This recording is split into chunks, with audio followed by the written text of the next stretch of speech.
समय से कुछ महत्वपूर्ण पलों को हमारे साथ साझा करने का गौरव प्रदान किया है और हमारे इस कार्यक्रम के साक्षी बने।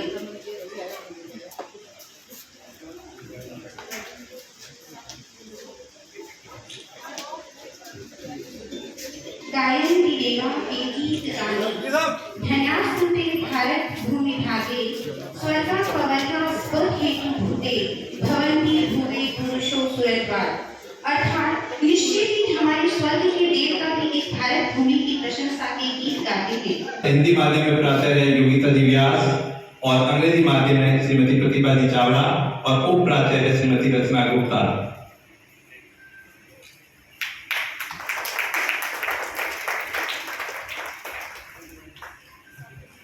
अब मैं साफे के लिए आमंत्रित करूंगा श्री नरेंद्र जी जैन और श्री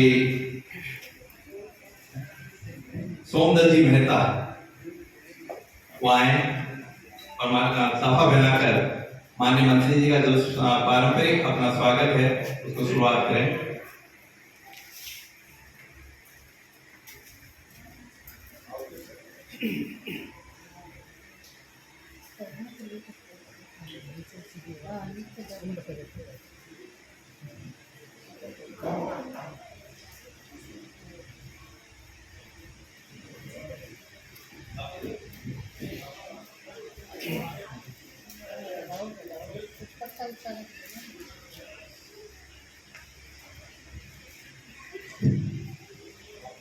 जिस टीम सेट के अपने नीचे बैठे हैं वो एक टीम सेट का निर्माण सर्वप्रथम 2015 में आप ही के कर्मचारियों द्वारा शुरुआत की गई थी।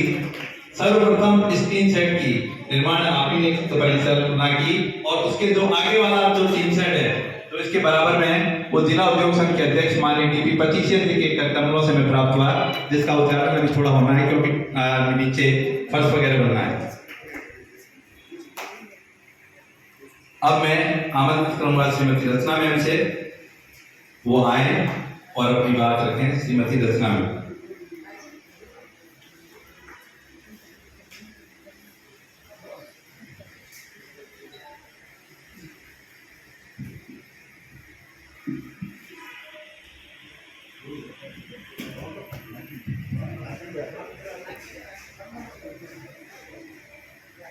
विद्या की अधिष्ठात्री देवी माँ सरस्वती के श्री चरणों में नमन। माँ भारती को प्रणाम।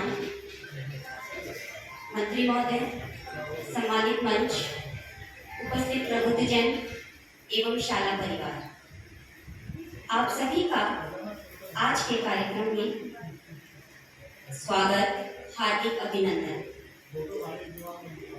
इस संस्थान के लिए ये गौरव के पल है कि हमारे विभाग के मंत्री महोदय हमारे बीच में उपस्थित हैं। मैं मंत्री महोदय को संस्थान की ओर से धन्यवाद देना चाहूंगी कि स्कूल को हिंदी और अंग्रेजी दोनों माध्यम में संचालित करने की स्वीकृति प्रदान की। हम आभारी हैं विद्यालय को उच्च माध्यमिक स्तर का क्रमोन्नत किया ताकि बच्चों को अब 12th की पढ़ाई के लिए यहाँ से कहीं और विद्यालय में नहीं जाना पड़ता। हम कृतज्ञ हैं विद्यालय में स्वीकृत सभी पोस्टों को आपने अध्यापकों के पदस्थापन द्वारा भर दिया।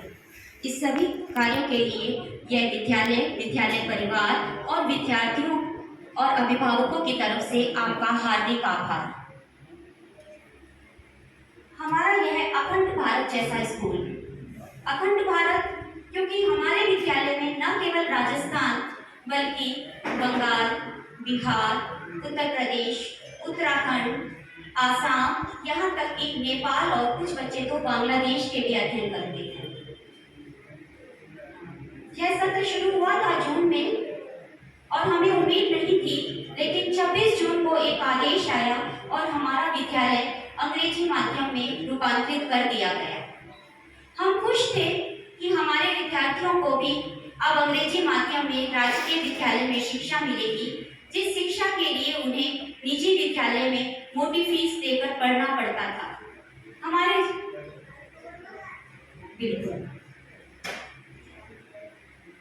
हमारे विद्यार्थी भी कंप्यूटर और टेक्नोलॉजी की राह में आगे बढ़ेंगे। पर हमारी उम्मीदों के विपरीत हमारी शाला के अधिकांश विद्यार्थियों ने अंग्रेजी माध्यम का विकल्प नहीं चुना। उन्होंने हिंदी माध्यम को अपनाया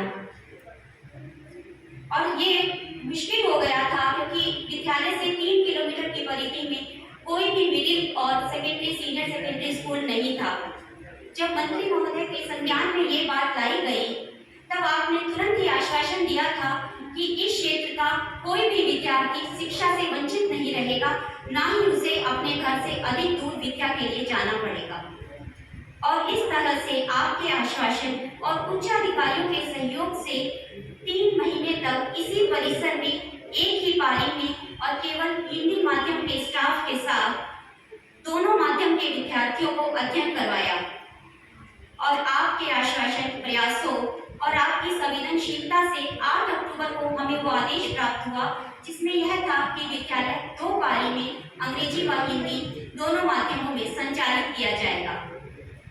ये वो आदेश था जिसका कि हम पिछले 3 महीने से इंतजार कर रहे थे और ये आपकी ही कार्यशैली और संवेदनशीलता थी कि आपने इस क्षेत्र के बच्चों के तकलीफ को सुना।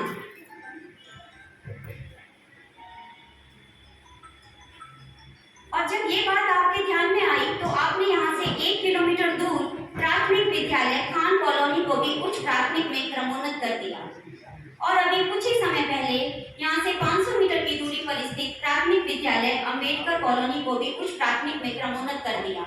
और इस तरह से इस क्षेत्र को आपके पड़ोसी होने का लाभ मिला। इसके लिए इस पूरे क्षेत्र के निवासियों की तरफ से आपका धन्यवाद। आपके शिक्षा मंत्री बनने के बाद गृहनगर बीकानेर में बहुत सी नई स्कूलें खुली, कई स्कूलों को क्रमोन्नत किया गया, विभिन्न स्कूलों में नए संकाय खोले गए।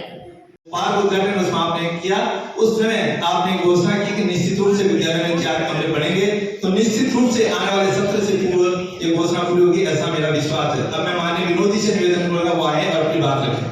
पार्षद साहब का सम्मान के लिए मैं निवेदन करूंगा श्री जगदीश जी डाका आए और पार्षद साहब का 100 बढ़ाकर सम्मान करें।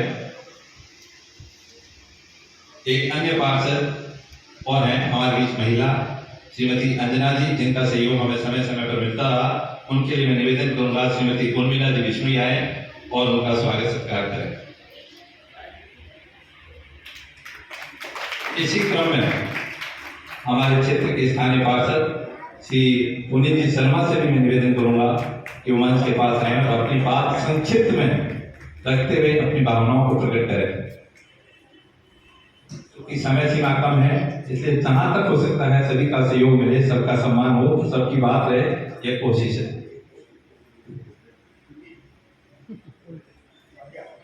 सर्वप्रथम मां सरस्वती के इस मंदिर में पधारे हुए हमारे राजस्थान सरकार के कैबिनेट मंत्री माननीय विधि कला साहब, मैं आपका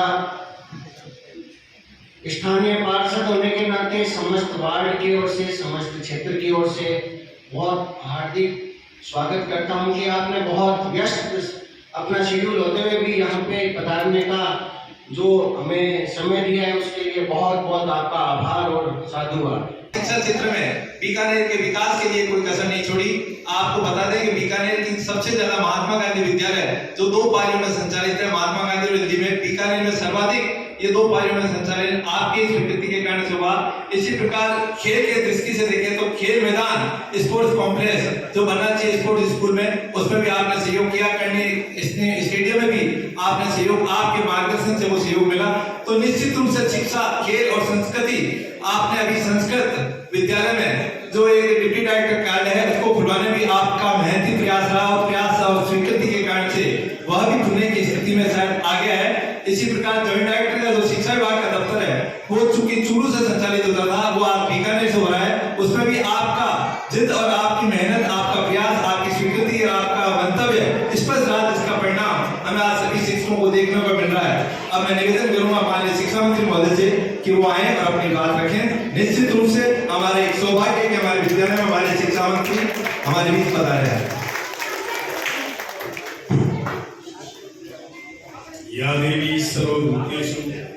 विद्यारूपेण संस्थिता नमस्तस्यै नमस्तस्यै नमस्तस्यै नमः।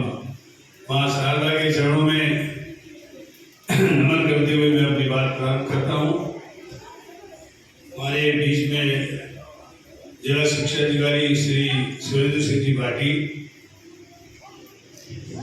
आपके पार्षद पुनीत जी शर्मा, पार्षद बहन अंजना खत्री जी, योगिता जी व्यास, प्रिंसिपल साहिबा हिंदी मीडियम, प्रतिभा जी चावड़ा, प्रधानाचार्य Mahatma Gandhi English medium, Vinod Joshi ji, doctor Narendra जी जैन, दिनेश जी चावड़ा, रवि जी आचार्य, सुरेंद्र जी, सौंदर्य जी मेहता, ओम प्रकाश जी, मेरे साथी गोवर्धन जी, चंपा कुमारी जी और उपस्थित सभी भाइयों बहनों, नौजवान साथियों और पत्रकार बंधु। रवि जी कई दिनों से कह रहे थे हमारे स्कूल में आओ। मैं आपके बिल्कुल अभी पड़ोसी अश्विनी के यहाँ रुकता हूँ, तो नेचुरली बिल्कुल मैंने कहा मैं आऊँगा आऊँगा, आखिर करते करते काफ़ी आज 1 तारीख को आने का योग था। आज मजदूर दिवस है, मेहनत कशों का दिवस है, और मेहनत हर व्यक्ति को आगे बढ़ाती है। उद्योगिना सिंह मुंबई के लक्ष्मी, जो परिश्रम करता है वो फल प्राप्त करता है। तो गीता में भी कहा है कर्मण्येवाधिकारस्ते मा फलेषु कदाचन मा कर्मफल हेतु गुरुमाते संगोष्ठ कर्म करते जाओ, फल की इच्छा ऊपर वाले को छोड़ दो। मुझे भी विधानसभा में शुरू से आने वाले माननीय सदस्य ने पूछा कि आप पुनर्जन्म में क्या बनना चाहोगे। मैंने कहा मैं जैसा कर्म करूंगा वैसा बनूंगा, जैसा कर्म करेगा वैसा फल देगा भगवान। ये है गीता का ज्ञान। तो आदमी कर्म करता है वैसा बनता है। अच्छे कर्म करोगे अच्छे बनोगे, बुरे कर्म करोगे बुरे बनोगे। और मैंने विधानसभा में सबको धर्म की परिभाषा बताई कि ट्रूथ इज गॉड, सत्य ही ईश्वर है, और सत्यम परम धीमहि, ये भागवत का सार है। श्रीमद् भागवत का सार किसी ने पूछा तो कहा कि सत्यम परम धीमहि, सत्य से बड़ा कोई धर्म नहीं है। और वैसे धर्म की परिभाषा यदि अपन करते हैं तो धारिये के धर्म, जो आपने धारण कर लिया कि मैं माता पिता की सेवा करके भोजन करूंगा, मैं श्रीनाथ जी की पूजा करके, संध्या पूजन करके, अथवा प्रेयर करके, कोई कहता मैं गुरु ग्रंथ साहब का पाठ करके भोजन करूंगा। तो जो नियम धारण कर लेते हैं वही धर्म है। लेकिन कुछ लोग धर्म के बारे में जानते नहीं है, लेकिन धर्म के बारे में ढकोसला करते हैं। इसलिए भागवत कहता है सत्यम परम धीमहि, सत्य से बड़ा धर्म नहीं है। और सत्य कहां से आता है? जो व्यक्ति शिक्षित होता है, वो ज्ञानवान होता है, वो संस्कारवान होता है, और शिक्षा ही सत्य तक पहुंचाती है। बिना शिक्षा के व्यक्ति सत्य की ओर पहुंच नहीं सकता। इसलिए शिक्षा जो है सबसे बड़ा माध्यम है। मैं स्कूल में जाता हूँ, किसी बच्चों से पूछता हूँ, बच्चों आप देखो पीछे बैठे हुए हो ना, हाँ बेटा तुम बताओ बड़ी होके क्या बनोगी? खड़ी हो, क्या बनोगी बड़ी होकर? Teacher, very good. तुम्हारे पास वाला पुलिस बनोगे। पुलिस में क्या बनोगे? कांस्टेबल या एसपी? SP, very good. आप पास वाला बोलो। हैं? Very good. नेक्स्ट, आप क्या बनोगे? बता दे,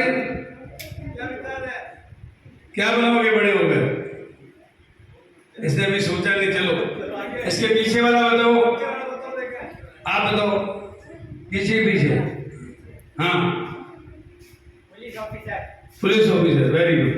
आपने देखा अलग अलग, कोई अध्यापक बनना चाहता है, कोई पुलिस अफसर बनना चाहता है, तो कोई डॉक्टर बनना चाहता है, कोई इंजीनियर। अलग अलग लोगों से पूछोगे तो अलग अलग।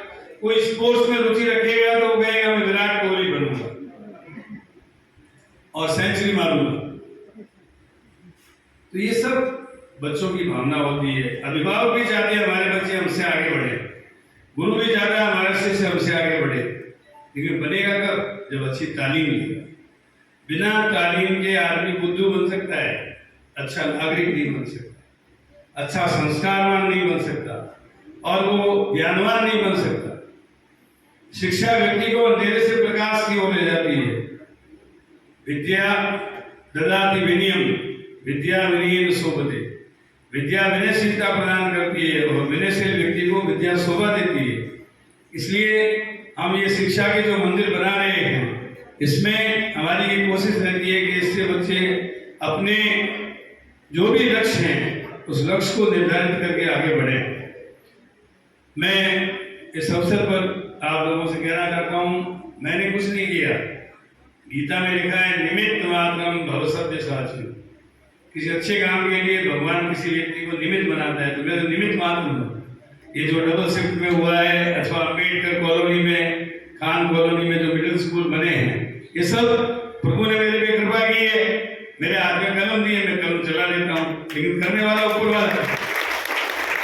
वो हर एक व्यक्ति को निमित्त बनाता है और निमित्त मात्र कोई भी घमंड हो जाता है कि ये काम मैंने किया है, तो उसे घमंड उतार भी देता है भगवान। इसलिए मैं बहुत स्पष्टवादी व्यक्ति हूँ।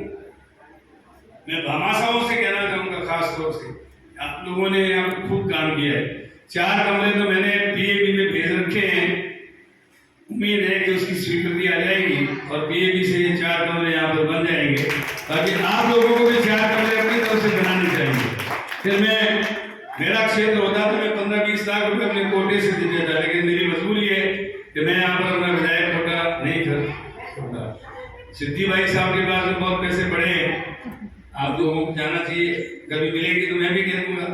हमारी जो स्कूल है भवन खुलेगी, उसमें 5-7 कमरों के लिए पैसे दो लेंगे।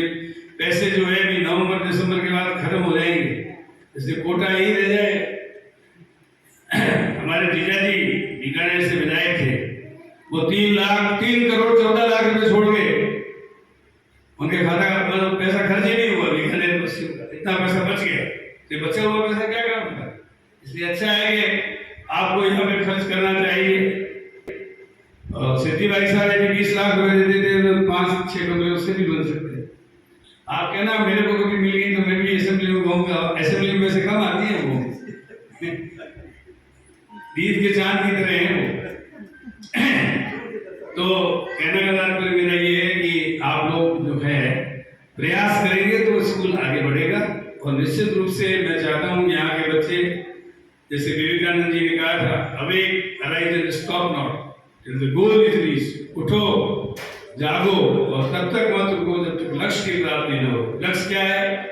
पहले बच्ची ने कहा मैं अध्यापक बनूंगी। अध्यापक तो नोबल प्रोफेशन है, सबसे बढ़िया प्रोफेशन है। और छोटा वो विद्यार्थी है, उसने कहा मैं एसपी बनूंगा। बहुत अच्छी बात है, लेकिन बनोगे कब? जब लक्ष्य सामने होगा और उस लक्ष्य के लिए प्रयत्न करना होगा। देखो आप वीडियो गेम, मोबाइल ऐप, इससे जुड़े रहेंगे तो कुछ भी नहीं बनोगे। इनको छोड़ो। मैं टीचर से भी कहना चाहूंगा कि आप बच्चों को मोबाइल से दूर रखें। इससे बहरा हो जाता है आदमी, इससे कैंसर हो जाता है, ब्रेन ट्यूमर हो जाती है। इसलिए वीडियो गेम से अलग रखते हुए इनको खूब खिलाओ। खिलाओ का मतलब भोजन नहीं, गेम के मैदान में basketball, football, kabaddi, kho kho, table tennis, badminton, जो भी खेलना चाहें इनको मतलब प्ले ग्राउंड में ले जाकर के खेल खिलाना चाहिए। और इसके साथ साथ बच्चों को मुख्य रूप से पढ़ना चाहिए, किताबों की संगत करनी चाहिए, मोबाइल की संगत नहीं। आप लोगों में से मोबाइल, वीडियो गेम कितने लोग खेलते हैं? हाथ खड़ा करो। बच्चों, मोबाइल गेम कितने खेलते हैं? कभी नहीं बताएंगे। पहले मैंने उसके नुकसान बता दिए ना। अब कोई होशियार है आजकल की पीढ़ी बहुत। मोबाइल से दूर रहना है और खूब पढ़ना है, आगे बढ़ना है, अच्छी संगत करनी है। स्वाति नक्षत्र में बरसात होती है, केले के पत्ते पे गिरती है तो पत्नी बन जाती है, सीप के मुंह में पड़ती है तो मोती बन जाती है। और सांप के मुंह में पड़ती है तो जहर बन जाती है। इसलिए किताबों की संगत करो और अधिक से अधिक पढ़ाई करो। अभिभावकों से ये कहना चाहूंगा कि वो बच्चों को जंक फूड नहीं खिलाएं। आजकल की माताएं क्या करती है, 7 दिन का चार्ट बना लेती है। एक दिन चाउमीन, एक दिन पिज्जा, एक दिन बर्गर, एक दिन कचौड़ी, एक दिन समोसा, एक दिन पकौड़ी और एक दिन जो है वो जो है डोसा। आप देखिए कि ये सब चीजें खाने से लीवर और पेट जाम हो जाएगा। मैदा ही मैदा खाने से, जंक फूड खाने से बच्चों के पेट आंतें खराब हो जाती है। इनको अपने हाथ से खीर बना के खिलाओ, इनको अपने हाथ से खींच बना के खिलाओ, खींचड़ा खिलाओ, खिचड़ी खिलाओ, दलिया खिलाओ, दलिया के साथ मूंग दाल बना करके, सब्जियां डाल करके अपने हाथ से। यशोदा मैया कितनी बड़ी थी, कृष्ण भगवान की माँ थी, लेकिन अपने हाथ से मक्खन भिगो करके खिलाती थी। आजकल की माताएं तो सीधे फास्ट फूड सेंटर ऑर्डर दिया, घर पे पहुंच गया स्विगी वाला। ये चीजें छोड़ दीजिए। बच्चों में स्नेह और ममता की दृष्टि आपकी होनी चाहिए ताकि बच्चे जो हैं गुणवान बने और भगवान कृष्ण और राम जैसे बने। कब बनेंगे? जब आप दूध पियो, कसरत करो, नित्य करो गृह काम, हिम्मत से मेहनत करो, सफल करेंगे श्री राम। गांधी जी कहते थे पंडित मदन मोहन मालवीय, खूब दूध पियो, कसरत करो और मेहनत करो, तब जाकर के सफलता प्राप्त होगी। मुझे पूरा विश्वास है कि स्कूल में अच्छे टीचर्स हैं और बहुत अच्छा वातावरण है। आपके विरोधी वगैरह उनको बताते रहते हैं कि कॉलोनी के लोग मिलकर इस संस्था के विकास के लिए प्रयत्नशील है। मैं उम्मीद करता हूं कि आप लोगों का वरदस्त इसमें रहेगा तो निश्चित रूप से ये स्कूल आदर्श स्कूल बनकर पूरे बीकानेर में नहीं, पूरे राजस्थान में अपना नाम कमाएगी। बहुत बहुत धन्यवाद है। निश्चित रूप से आपकी कल्पनाओं को साकार करने के लिए विद्यालय परिवार अपने आप में उच्च आदर्श बनाते हुए सहयोग कर रहा है और इसी का परिणाम है कि गत 2 वर्षों से उच्च परीक्षा परिणाम विद्यालय का रहा। प्रथम सत्र का 100% परीक्षा परिणाम रहा और गत वर्ष में 13 बच्चों ने 75% से लेकर 91% अंक प्राप्त किए। सभी विषयों का उनका शानदार प्रदर्शन रहा। मैं निवेदन करूंगा माननीय मंत्री महोदय जी हमारे बीच विद्यालय की टॉपर ओजस्वी चतुर्वेदी मंच के पास आए। विद्यालय की बड़ी अध्यापिका विज्ञान के द्वारा आपको पूरे 13 बच्चों को चांदी के 10 ग्राम के चांदी के सिक्के सभी बच्चों को वितरित किए गए। उसी क्रम में एक बच्चे को उदाहरण स्वरूप आपके सामने है। माननीय मंत्री महोदय से निवेदन बता दोगे सारी बात। चांदी के सिक्के विद्यालय की वरिष्ठ अध्यापिका विज्ञान के द्वारा सभी 13 बच्चों को उपलब्ध करवाए गए। धन्यवाद। अब मैं निवेदन, चूंकि विद्यालय में बहुत से काम माननीय मंत्री महोदय के कदमों से हुए, चाहे विद्यालय कॉलोनी का मामला हो, चाहे विद्यालय में सभी विषयों के जो शिक्षक हैं, आज एक भी विद्यालय में एक भी शिक्षक का पद है जो शिक्षक है वो रिक्त नहीं है। निश्चित रूप से आप ही का परिणाम है। इसी के नाते विद्यालय परिवार की योजना थी कि आप सबका सम्मान और स्वागत करें। इसी कड़ी में मैं निवेदन करूंगा सर्वप्रथम 10 मिनट आपके और लेंगे, आपका अभिनंदन करेंगे हम। नहीं सर,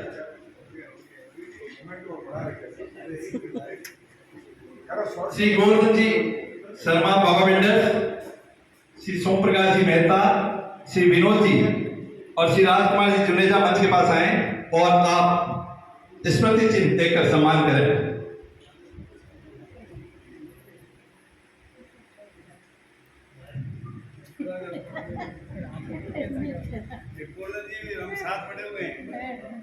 बिल्कुल, अभी इन्होंने 10 मिनट पहले आपका जिक्र किया कि हम साथ ही बढ़े हुए हैं और निश्चित रूप से हमारे साथी के रूप में आज हम उनको गौरवान्वित अपने आप को महसूस कर रहे हैं। अब मैं निवेदन करूंगा उमा शर्मा मैम से, उमा शर्मा मैम से वो आए और माल्यार्पण कर माननीय मंत्री महोदय का स्वागत करें। उमा मैम, चंपा मैम, शशि मेहता मैम आए, विमला देवी अहलावत और साधना शर्मा आए और मंच पर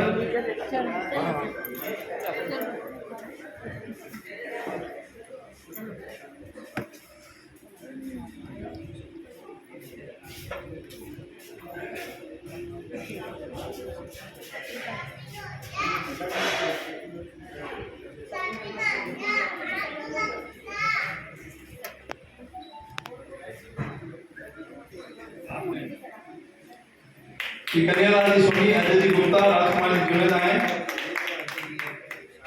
माल्यार्पण का स्वागत करें। शंकर जी मोदी, दिनेश जी चावड़ा,